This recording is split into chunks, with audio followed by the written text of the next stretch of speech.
Welcome to The Prize Inside. The Prize Inside. A chiropractor's journey in everyday holistic health and vitality. Here, your host, Dr. Jeremy Myers, delves into the remarkable journeys of everyday people who have embraced the path to health and healing.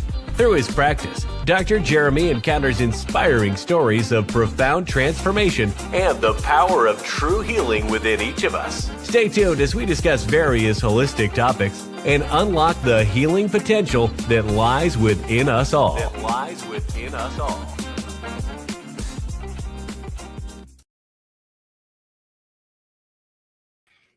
All right. Welcome, everybody. Welcome to the Prize Inside, the 1% Tribe edition on Sunday night. I hope you guys are having a great day. It's beautiful, gorgeous in the old Michigan area. Got to watch some exciting basketball. For those, I'm a pretty big fan of March Madness, college basketball. Love watching it. It's just like one of those sports that it just, you never know what's going to happen. And I feel like it's one of those last, sports that isn't ruined by a ton of money yet, but it probably is. But I pretend like it's not because it was so good. And like, we just watched a Duke UConn game and UConn somehow came out with it, even though I'm not a fan of either because my Spartans got beat by the UConn. It's still an amazing thing. So hopefully you guys are having as much fun as I am. I had my birthday gift this year was a new barbecue grill. I needed one. My last one lasted like 14 years. So I've been building that. So I got that done. So I'm pretty pumped about the barbecue season and when we can get out and do that kind of thing. And I got to root on now, I don't do it very much, but my high school robotics team. So I'm not a coach of it or anything, but a lot of my kids that came from middle school went up there and couldn't be prouder of their resilience. I kept seeing out there. They had a lot of errors that kept happening. Like what happens when you put out a robot in the situation, but they really made it to the playoffs and could do at least something, and it was pretty cool to watch. So got to do that this weekend and hang out with some great people that are helping that as well. So for those of you who didn't know, we were March 28th. We were going to do a whole like kind of retreat. But it was terrible timing. You had everybody in spring break, all kinds of stuff. So what my plan is I would like to do it again, but I'll just reschedule it. So it was an anti-inflammatory kind of boot camp. We go through all of it. If there's any type of interest out there, I know I have some interest, of course. I just didn't want to make, oh yeah, I know, go blue. I know, Hackworth's like, they look so good. I don't know who's going to stop them after that. Julie, thank you for your patience in our trying to get this retreat going. I found out I can actually do webinars, so it might actually be better. I still want to do something in person. So Rachel and I have some cool ideas. Just so stay tuned for that. Because I think just getting together will be worth it. That's part of the reason I do these podcasts is like I get to hang out with like-minded people more often. So good. And Julie says, which I agree with, Rosemary is a fantastic topic. So before we begin, remember, if you'd like to do this, I've been doing newsletters on Tuesday and a few other things. tribe1.substack.com. tribe1.substack.com is a place you can go. It's basically you get on the email list and then you can get on emails that are pretty relevant. I'm trying to get more and more content there, but not enough to it blow up your mailbox, kind of thing. So you get like one a week, something like that. And that's enough. Like I have a few emails that when it hits my email box, I'm reading it. Right. And I want that to be the tribe1.substack.com for you guys. The other is always look on the Prize Inside, a chiropractor journey on Rumble. Rumble's an app like YouTube. So if you don't have that, If you want to start following on YouTube as well, we have the Prize Inside a Chiropractor Journey on YouTube. So those are the places. Subscribe. I'm getting closer. Like on Rumble, if I hit like 100 subscribers, I get something. I don't know, like a little more visuals, those kind of things. But like Julie said, this is a really good one. Why Rosemary tonight? Well, I wanted to find things in the spring. So in Michigan in the spring, it's start to grow season. Rosemary's a good one that can potentially grow pretty well. Now, it's not a great one for winterizing, or, it's not like one of those native perennials, but not to our area anyway. You'll see as we go, but it's still an easy one when it gets nice out to really have around you. And it's such a great cooking herb. But one of the things that people don't realize is this cooking herb is phenomenal for you. There is a ton of medicinal benefits to this little thing that probably, if you came in for gut detox or any of the health things that we do, rosemary might not be necessarily on the list of things we would put it into that category. But at the same time, rosemary chicken, rosemary tea, these are all things that you can really, really go after. So with that said, let's go check it out. Let's check out rosemary. And this is an easy one. This is rosemary tea. You'll see. So why rosemary might be the most underrated plant on earth. Why rosemary might be the most underrated plant on earth is our discussion tonight. So let's talk about a little history of rosemary. So our first one is that rosemary has been used for thousands of years in the Mediterranean cultures for cooking, preservation, and medicine. Ancient Greeks and Romans associated with memory and fidelity.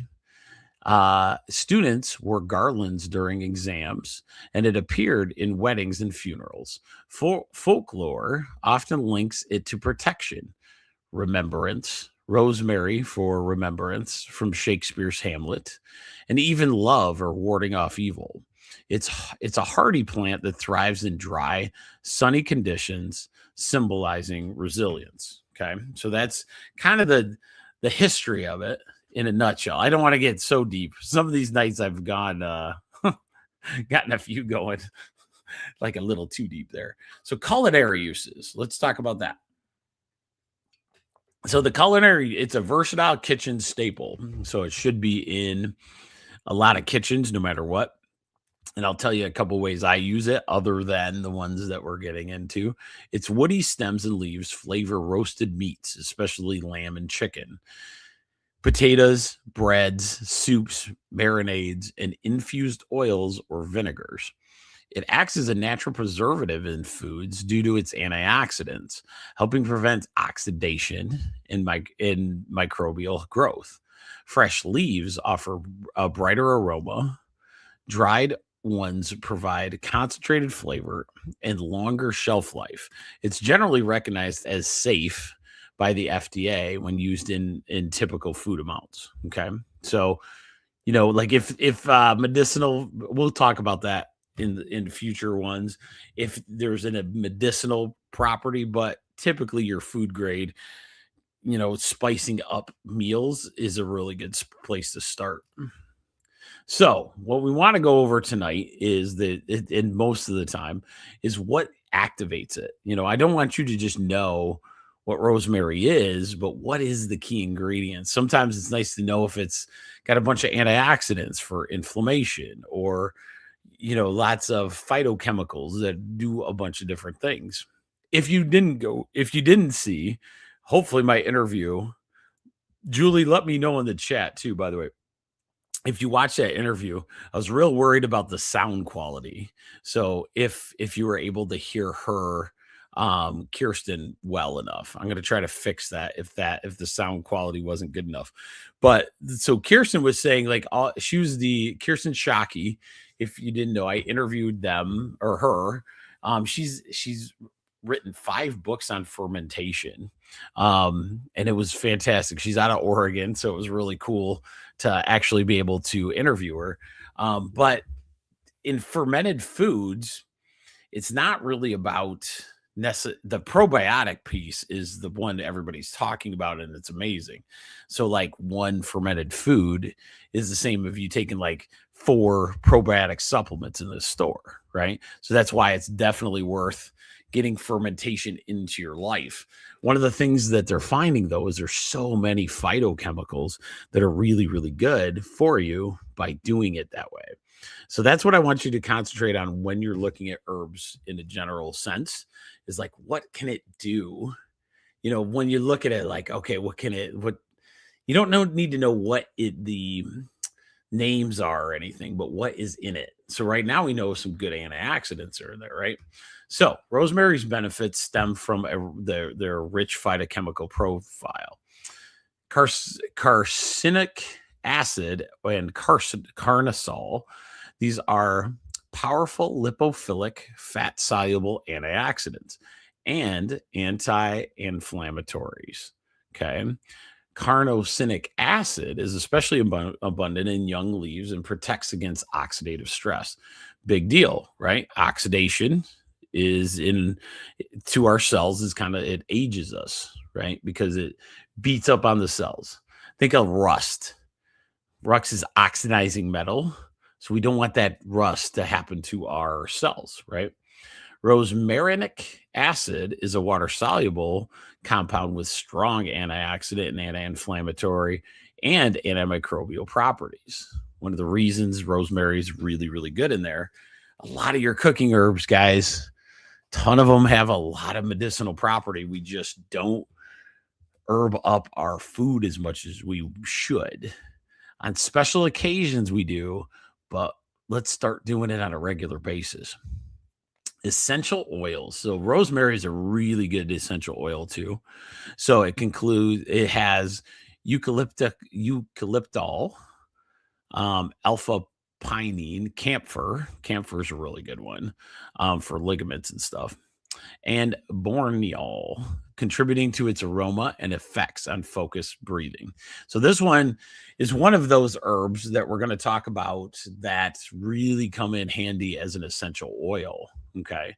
This is not my expertise. Oh, yes. All right. So rosemary is really good in chocolate. We'll go back to that because that is interesting, Bradford. And what did Julie say? It was very hard to hear her. So I missed much of her talk because she was not loud enough. Okay. So I'll work on fixing that for my interviews because it's something I might be able to fix. I have a sweet microphone in front of me right now.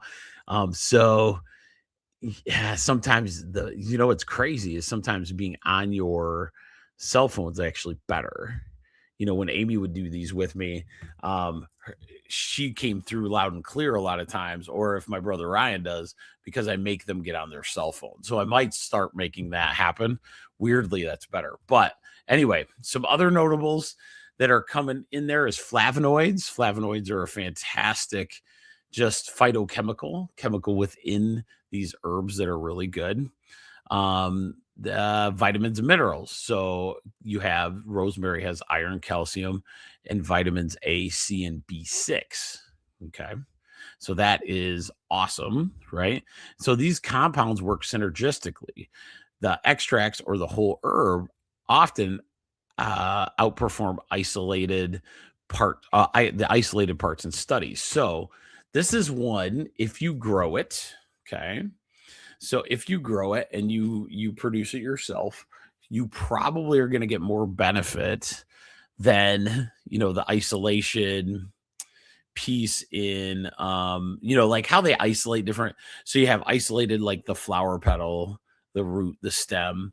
Sometimes that's a really good move, right? So some different ones have, I always think of elderberry. Elderberry has major differences between the flower and the stem. Right. And so you can have different even medicinal properties that way. But rosemary's one that in combination, it gives you this bigger herb that can be really fantastic. Okay. All right. So this is all supported by research. So understand that all the stuff I'm giving you is good that way. And Rosemary's got some good research to it.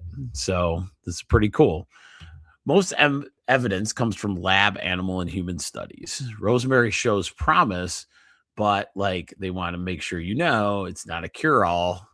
Nothing is. The innate intelligence of the body is the cure-all. Remember that? It's your body. So they can keep looking, but that's going to be a problem. Benefits are often supportive alongside a healthy lifestyle. Okay. But here is one of the keys that's happening recently. Okay. Cognitive function and memory. Rosemary is famously linked to brain health.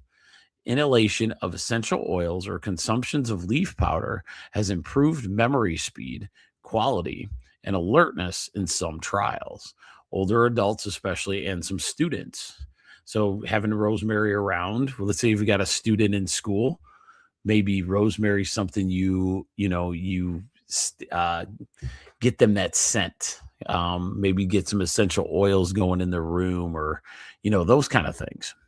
Compounds like this one called 1,8-cinyl may boost acetylcholine, which is a neurotransmitter in your brain, and it helps with memory. It may also support neuroprotection against age-related decline or conditions like Alzheimer's in preclinical models. So what they're saying is if we can get these neurotransmitters, so rosemary has an effect more than just a pleasant smell, right?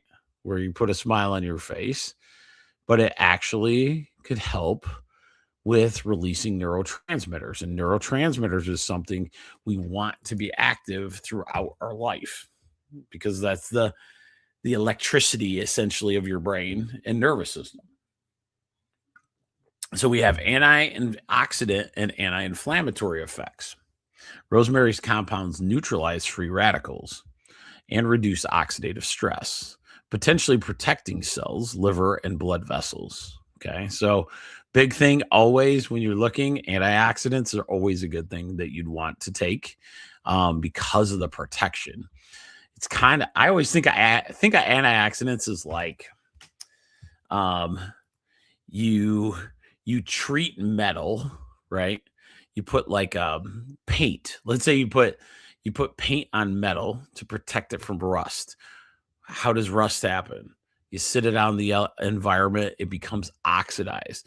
That it becomes rusty, and then it's not as good. It starts to weaken, right? So antioxidants essentially not letting your cells rust. Okay. And so that's why anything with good antioxidants, which is a lot of plants, tons of plants, when we eat really good vegetables, that's why rosemary is at the top of something we're going to grow in my herb garden this year for sure. And anti-inflammatory effects come alongside when you're looking at those antioxidants. If you're going to protect from rust, then you usually are protecting and helping the immune system have good inflammation properties. Okay. So mood, anxiety, and stress. This is a really good one. Yeah. So some of my listeners, I won't get out there, but one of my patients asked, they were pretty excited. They're like, "You do a podcast?" I'm like, "Yeah, I do it. One, to get, like, I just love learning new stuff. Like rosemary, to me, I'm studying it with you, right? And now I'll know it even 3 times better just by me doing it with you." And this one, didn't even think of it. I've been, oh man, on passion flower and a chamomile and a lot of other ones, but now I understand this one. Rosemary tea doesn't sound too bad. So mood, anxiety, and stress. Aromatherapy or extracts may reduce anxiety, improve sleep quality, and elevate mood. Some studies link it to lower cortisol or better mental energy. Animal research suggests antidepressant-like effects via the dopamine regulation, which is fantastic. So smelling it, a lot of it in the aromatherapy aspect. I think of rosemary tea because you'll still get that nice aroma and everything else. Supplementation, this rosemary might not be the go-to that way. You might want to take it in a different way because you want to smell it. You want to have all the effects of the rosemary to get to that brain. Remember, when you smell things, it's a whole neurological, like it can be a neurological massage to your brain if you can find a really good scent. Lexi and I often get made fun of. So Lexi's my youngest daughter, and anytime we go shopping, Lexi and I make it to the candle shop where we decide to try to find scents that we really, really like, while Allie and Rachel go off and shop and do these things and think that we're weirdos.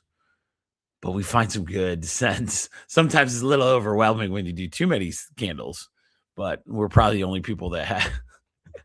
I buy too many candles. Isn't that weird? But I love the scents. Anytime you get your brain kind of wrapped around good scents, it can be a good thing. And rosemary is one of those. And here's a good one that I want to make sure you guys remember is it has good antimicrobial properties. Really, really good. It's effective against certain bacteria, staphylococcus, viruses, and fungi in lab tests. Useful for food preservation or topical applications in skin issues. So it could be a nice something you put over your skin, those kind of things as a topical ointment. Okay. All right. So here's some more. I think we did that. Yeah, I screwed that up. Okay. So here's some other ones that could be there. Digestion. Traditional use for indigestion, gas, and appetite can be an antispasmodic effect. So rosemary could be good in that indigestion and gas situation. Remember what that type of herb is called a carminative, right? A carminative is something that will break down the gas. So let's say you have lots of gassy situations. Things like peppermint, dill, all of these things are kind of what they call carminative, and it'll break up that gas, allowing you to not have that discomfort there. Hair and skin. Rosemary oil diluted and massaged into the scalp showed hair growth benefits compared to minoxidil in one small alopecia study. That's interesting. It may also nourish skin or act as a mild repellent of, insect repellent. So that's kind of cool. And that is in kind of one of those secret little ingredients they use for mosquitoes. I use garlic a lot in there, and you can smell it. So the people that use organic mosquito spray, a lot of times they'll have some rosemary actually in there as well. And so it's very interesting that you can actually repel mosquitoes with basically like garlic, rosemary. It's very interesting. Like they do this combined thing, but if you had the right tools and you spray it all over your yard, you might get 2 or 3 weeks of like protection from mosquitoes and stuff.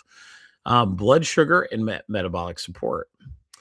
There's not a ton of studies on yet, but there is preliminary hints in animal studies, but they need to do more on that. Anti-cancer potential. They're starting to look at some of the ones we said in the beginning, the carnosic and the rosmarinic acids may inhibit certain cancer cell growth, but they haven't done anything with that as far as research goes. Might do it still. You got to remember, some of these guys have to. So one of the biggest things you got to understand about the medical pharmaceutical area is they have to do, they kind of have to do the plant studies to get the drug study, right? So they have to figure out what's the active ingredient in these plants that is causing these benefits. And then how do I make it a penny and make it a chemical? So in a weird way, a lot of your herbs get studied quite often. I bring this up because a kid that I take care of, she is awesome. She's a great kid. But she's going to Michigan State University right now and going into neuroscience in either doctor or research. And so she wanted to interview me, you know, as, you know, as, you know, I don't know. I don't know why you would interview me, but so she interviewed me and we had the best time. It was like an hour and a half talk because she understands chiropractic so well. She was a kid that had migraine headaches pretty bad in the teenage years, and they found that, you know, sticking with or doing chiropractic adjustments really started turning the corner to the point that she just knew when she needed to get adjusted, and she would come in all the time. Well, now that she's going into neuroscience, it's exciting for me because she can kind of see where those things correlate together. And one of the things that bugged her, though, she was like, why don't you guys have, it feels like you've only had a ton of studies like maybe the last 2 to 7 years. I go, oh, they're out there. It's very, very little though. And she goes, why? I go, because chiropractic as a holistic medicine doesn't make $1 trillion. The company making Ozempic right now is probably worth, just the medicine alone will be like $1 trillion, right? So you can take just off of one medicine, you can take a lot of that profitability and dump it into more research. I'm not going to say yes or no, you know, if that's good or bad. We could obviously know it's not great, but but that's where they get a lot of their cash flow from to run these research things that are really, really good, you know, but you know, it's going to be hard for a holistic thing to ever hit the trillion mark. Unless we figure out the herbal Viagra, we're in trouble. All right. No, I'm just kidding. All right. So here's the last little piece on the medicinal herbal and health benefits. The dried herb or tea versus the essential oil. Teas or powders deliver water and fat soluble compounds for internal benefits. Essential oil is highly concentrated, best for aromatherapy, diffusion, or diluted topical use, but never ingest undiluted, right? So we don't want to do that. But there is a difference in the tea and the herb. It keeps a lot of those phytochemicals, what they call fat soluble and water soluble. They're able to keep it a little bit more than the essential oil, but there's a lot of good stuff for the essential oil, of course. You know, I want to do that some night. I want to try to grab if somebody knows somebody, an essential oil expert, because I love that category. But it's like when I started studying herbs, I was like, oh my God, it's going to take me another 3 years to just learn the different aspects there. Anyway, so let's keep going. So where does it grow well? So hopefully you guys understand when to use it. So rosemary is great for anti-inflammatory, some antimicrobials, but really it's a nice herb. It's a good mental clarity herb. It's a good brain relaxation herb. It's a good one in scent, right? So don't think of just ingesting things. Think of smelling. Smelling's neurological, correct? So when you smell things, and it can give you a good neurological situation. So why not find rosemary, you know, candles? Cooking with rosemary obviously is one of the best ways to do it. That's always fantastic, right? Because then you get the scent in the air. You know, rosemary's usually around holidays that you get to smell it, because it's usually in your turkeys or chicken or, you know, those kind of things. And that's why it smells so good. But it adds to that caveat. Imagine, you know, making sure you're cooking with it on a regular basis and getting that beautiful scent within. I actually do a little bit of rosemary and eggs, and Rachel loves it. So I do rosemary, sage, I think a touch of right, but just enough. Like if you're doing scrambled eggs, just a very little. I learned that from Wolfgang Puck on the Food Network. He put just a little bit, but you can't overdo it. You cannot. And then all of a sudden, it's like this perfect egg mix. So makes you feel like you're pretty pro at the old scrambled eggs. It's about all I can cook anyway. All right. So where does rosemary grow well? So, unfortunately for Michigan people, ideal growing conditions, rosemary loves environments that mimic the Mediterranean. So, like its Mediterranean home. It's climates with warm, sunny, relatively dry with low humidity. It tolerates heat and drought well once established after the first year or so. The sunlight wants full sun, 6 to 8 hours a day. It can handle part shade but won't thrive or produce as much of the aromatic oil. The soil is going to be well drained, sandy, gravelly, or loamy. So it's a pretty hardy herb, actually. So you can get away with a lot of different things because of the toughness of it. You want a slightly acidic soil. It hates wet though. It doesn't, if you don't have good drainage in a certain area, it leads to the root rotting out. So it's drought tolerant, water moderately to establish, and then very little after that. So once you get it going, especially in Michigan, leave it alone because it likes to actually be dry. Overwatering is the most common killer. It likes mild winters. That's why I wanted to bring it up here, because you might make it through. Michigan winter. This winter would have been rough, like to get through, but it's generally really good in 8 to 10. I think we're like a 6. So, but it's a perennial evergreen shrub.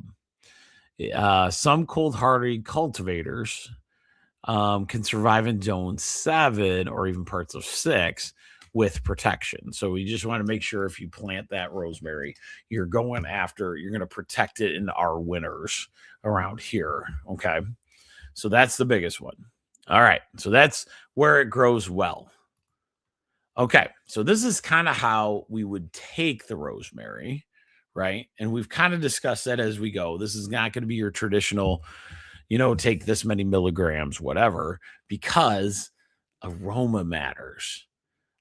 Teas matter, food herb matters. Okay. So how to use it. Tea, you can steep 1 teaspoon of dried leaves in hot water for about 5 to 10 minutes. This is probably medicinally the way I want you to go. That's what I was wondering. Michigan is mostly zone 5. Do we ever touch zone 6, Julie? Let me know that, because for some reason, when I was going to this native plant lady, I thought she said that, but I might be wrong. But in the lower part, the southern part of Michigan, we get away with some interesting. We can get, that's what I was wondering. Okay. So it's no. So it's definitely zone 5. Yeah. So, especially after this winter, dear Lord, we weren't touching no zone anything like any other milder ones. Years before, sometimes it was like crazy that you could get away with that stuff. But so in tea, sorry, I'll go back to it. Tea, you steep 1 tablespoon of dry leaves in hot water for 5 to 10 minutes. Very, very good. Culinarily, using it as a culinary herb, you want to use the fresh or dried in meals. You want to start with a mild amount, small, but it's still going to be potent. Okay. So you're still going to get some of those great medicinal benefits using it as culinary.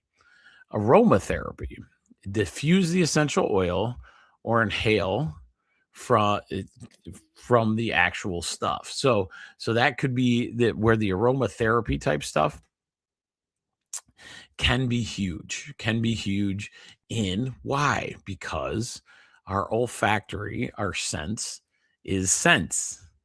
So not everything has to be eaten to make sure we can have our mental clarity through just the beautiful sense of it. Now, I showed you why rosemary, there's a lot of real benefits to ingesting rosemary with the antioxidants, everything else. It would be good. Topical, you want to dilute the oil, right? Remember, it's an antimicrobial, can be. And then you use a carrier oil. Okay. So people that know how to do the essential oil know. And then you could do this for scalp hair massage. Okay. So remember, There's potential that it could have grown some hair. There's not a ton of science on that, but people have done it. And then supplements, there are standardized extracts, but you have to follow the dosage on the extract. So sometimes it's much different at each one. And so you want to watch that. Typically, they're all safe. I mean, like rosemary in general is a pretty safe herb, but typically safe culinary or short-term medicinal use. So what they're saying is in rosemary, like a lot of the ones we do, and the biggest thing for me in herbal world is you don't take it forever, right? We want we want big chunks. We want to take it for a while, not take it for a while, right? And the reason you do that is to allow your body to utilize those properties.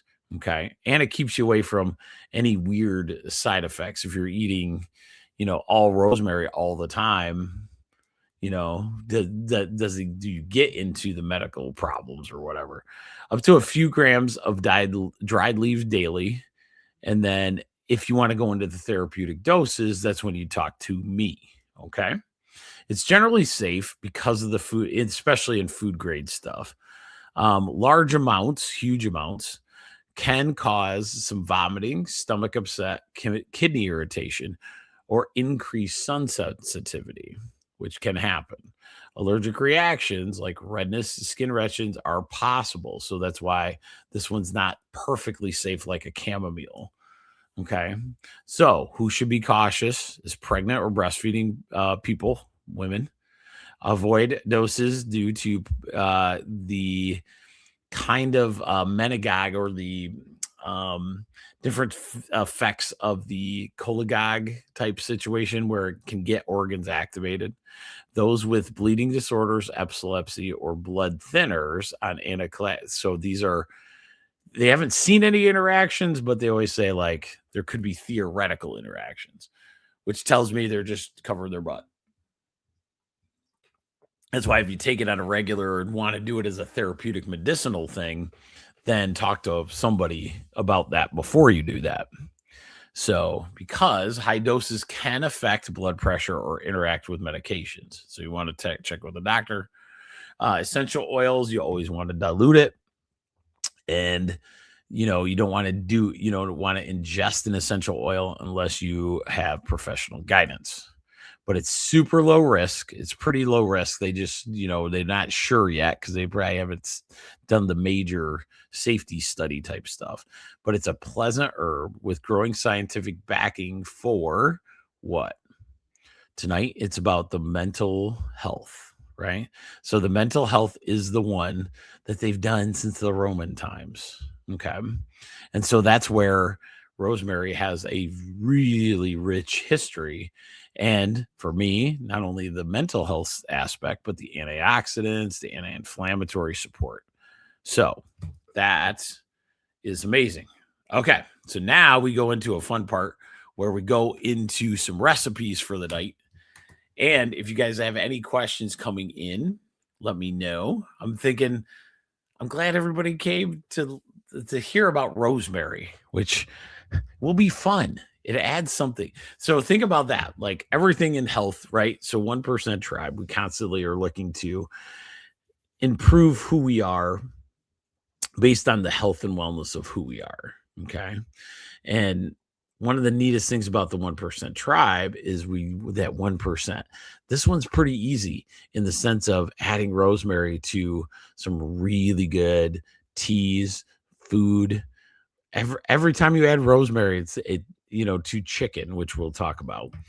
Every time you do that, it's like you went to you had a chef make it.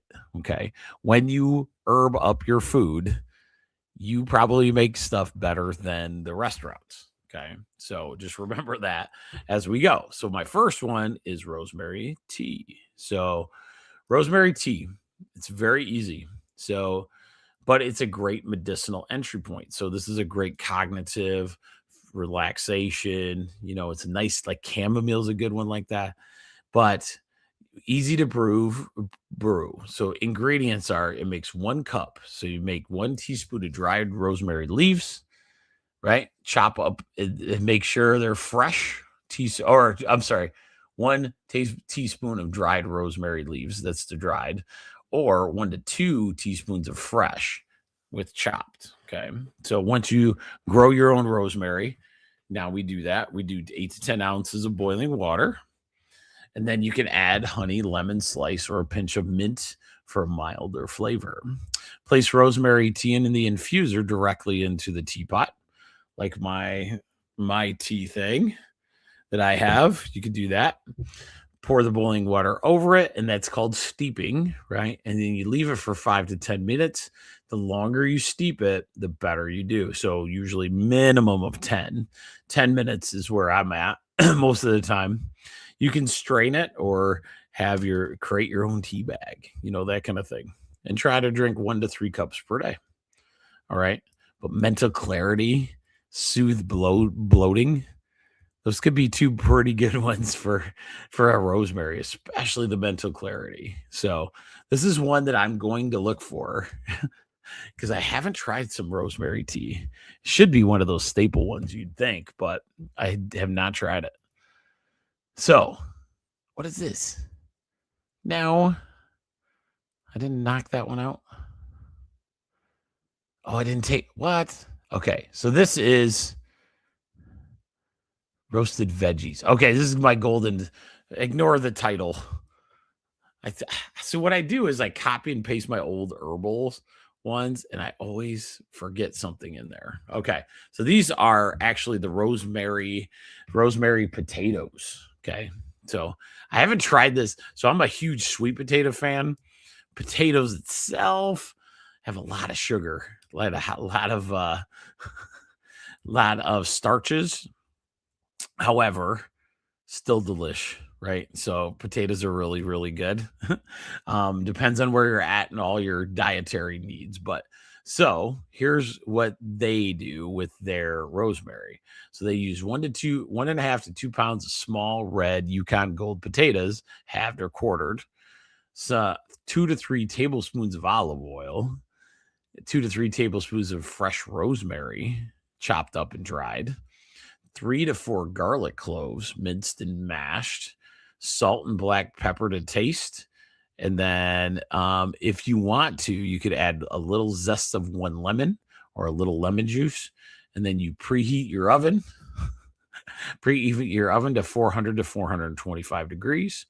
Toss the potatoes in with the oil, rosemary, garlic, salt, and pepper in a bowl.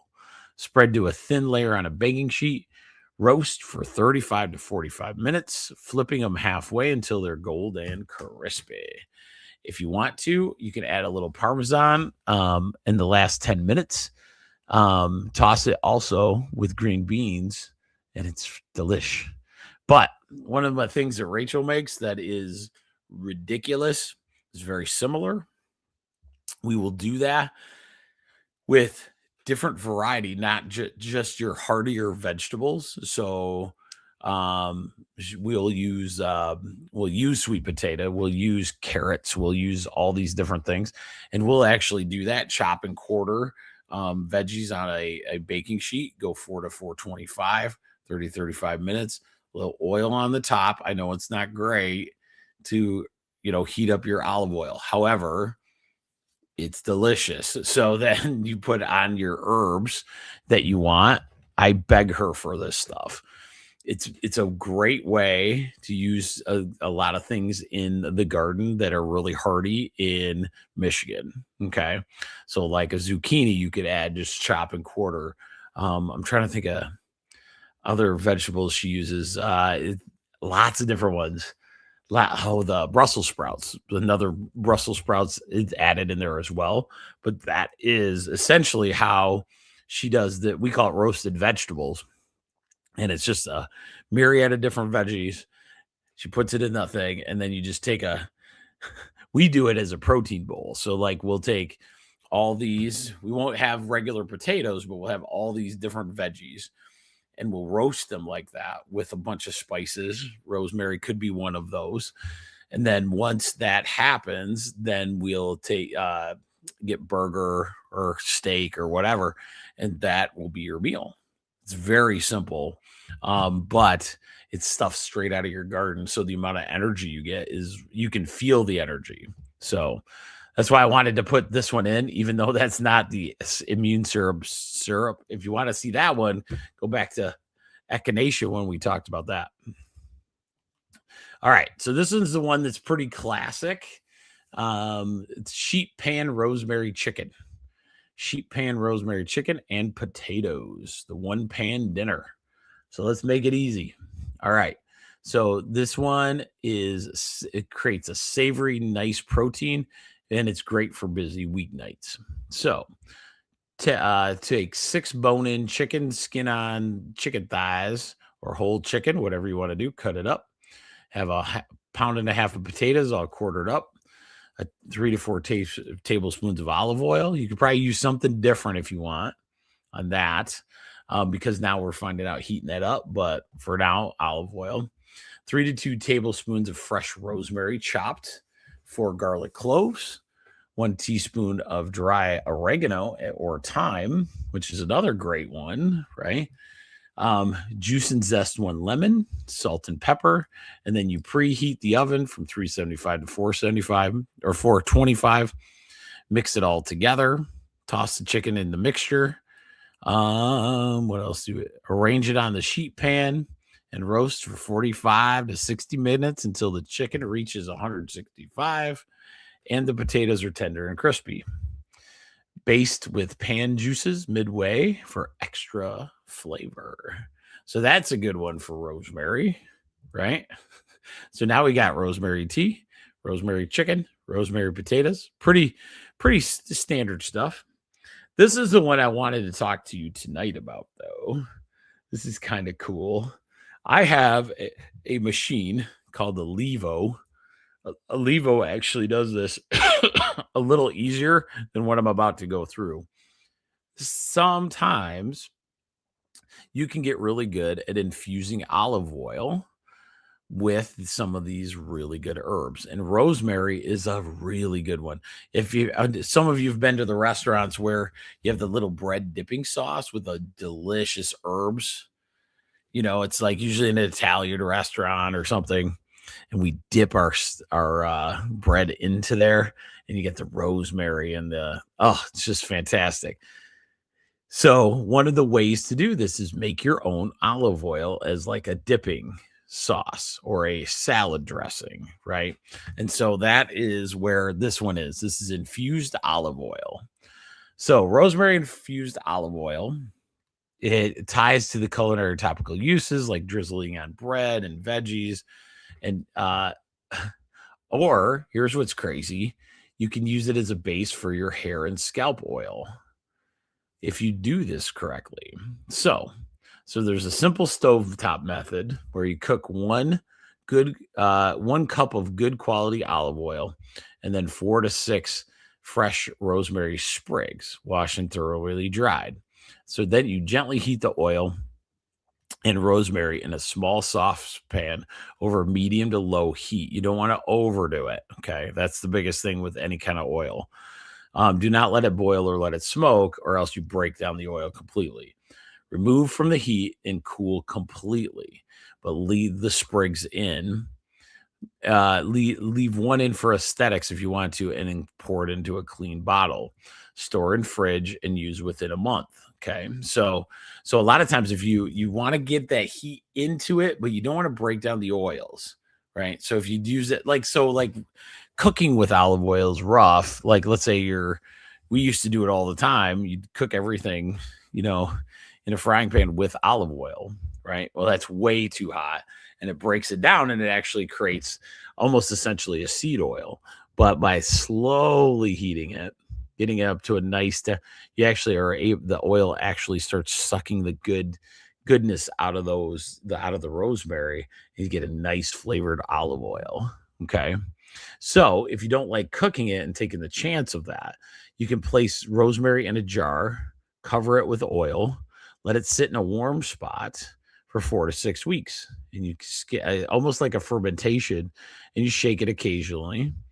And then you can dip it with bread, roast veggies with it, dilute it further to massage your scalp for those kind of benefits with rosemary infused oil for your hair, which is fantastic. Or remember what it said, topically, what could else you do? Antimicrobial could be a thing. You cut yourself out in the thing, you can put a little dab of that on there and you'll be sitting pretty good.